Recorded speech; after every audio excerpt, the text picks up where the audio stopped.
In the book of Mark, chapter 11, verses 12 through 14, we've got a wonderful text. But I'm going to have a little sip of coffee before we get to it, please. Thank you.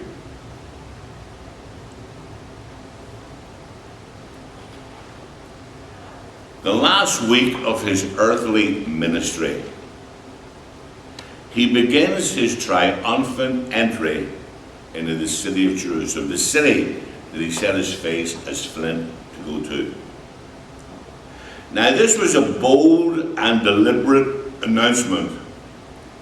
He was the Messiah, and really this was the fulfillment of Zechariah chapter 9, verse 9. But once he gets into the city, he went immediately to the temple. It seemed to be his habit. He always had to go and he had to be close. He wanted to be in service. He wanted to worship. He wanted to praise. He heads to the temple. And what he saw there distressed him. Stately building, elaborate ritual, dignified leaders. But in essence, there was no real devotion to God. It was a sham. Israel religion had become more of a form and ceremony. And the house of God, God's house, the house of God had become a house of merchandise for a den of thieves. And they were characterized by exploitation, craft, and abuse. Now the money changers were taking advantage of thousands of pilgrims who flooded to Jerusalem for the Passover. And they had to change their money, so they would give them change, but they would charge high rates, high prices to exchange foreign currency into temple coinage. They were robbing God's people. And those who sold the sacrificial animals, they were charging inflated prices for the animals that would meet the priestly expectations. The priests were also in on this. They were getting a little cut too. They were getting a sizable rate from the prophets. They were getting rich on the backs of God's people. Innocent worshippers were being gouged in the name of God under the name of religion. Bickering about the prices in the courtyard of the Gentiles. The worshippers could scarcely get near the place to pray. God's house had been perverted from its intended purpose. Now, that night, Jesus and his disciples went to a little city in Bethany. And they were going to spend the night there.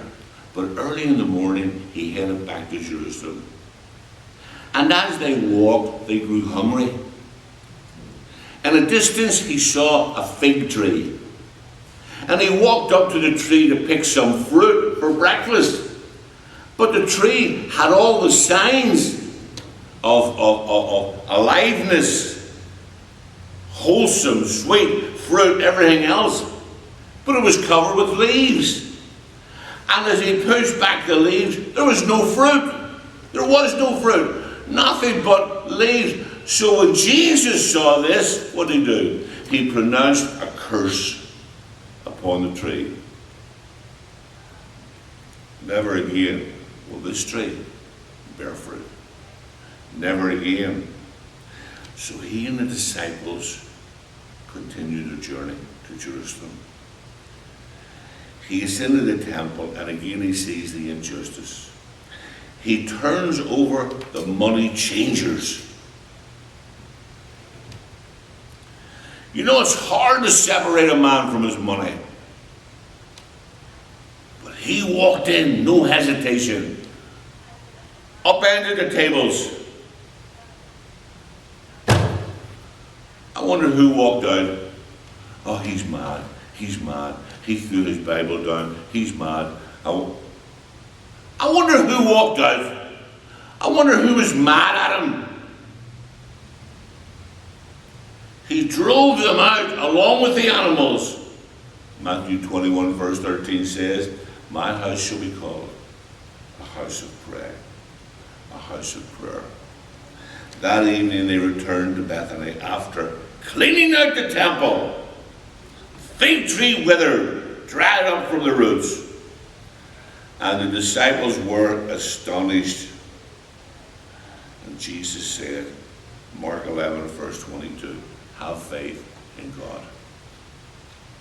Yeah, but Lord, have faith in God. Some people have been troubled over this passage. Bertrand Russell made the point. He was an atheist.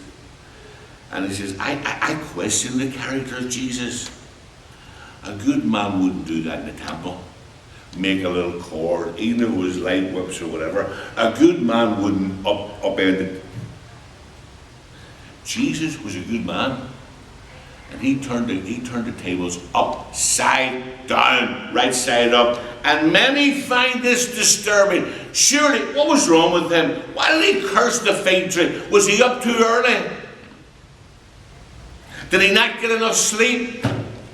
Why was he so angry? Why would he find this upsetting? Why was this disturbing? Why would Jesus get upset over a silly old fig tree? The Passover was in the last day of spring. The fig season was usually a month or two later. But those who knew this particular area and studied this kind of thing, they tell us that the tree was in a protective ravine.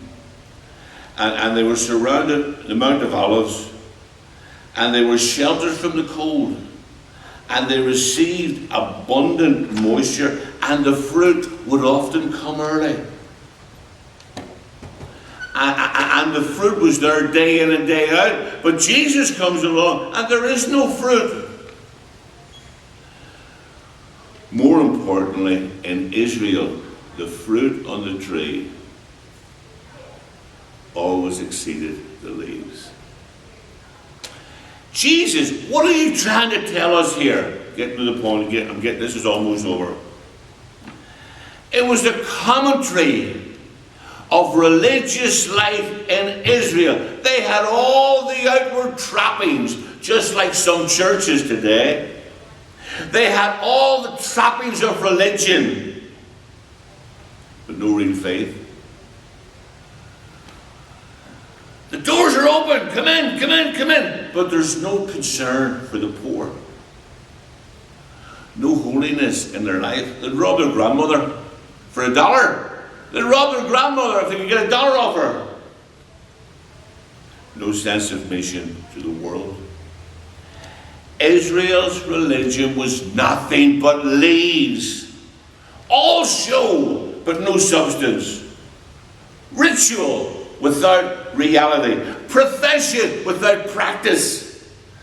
Words without deeds. That's what we got to watch against. That's what we're warned against, going through the motions. You see, God wants our hearts.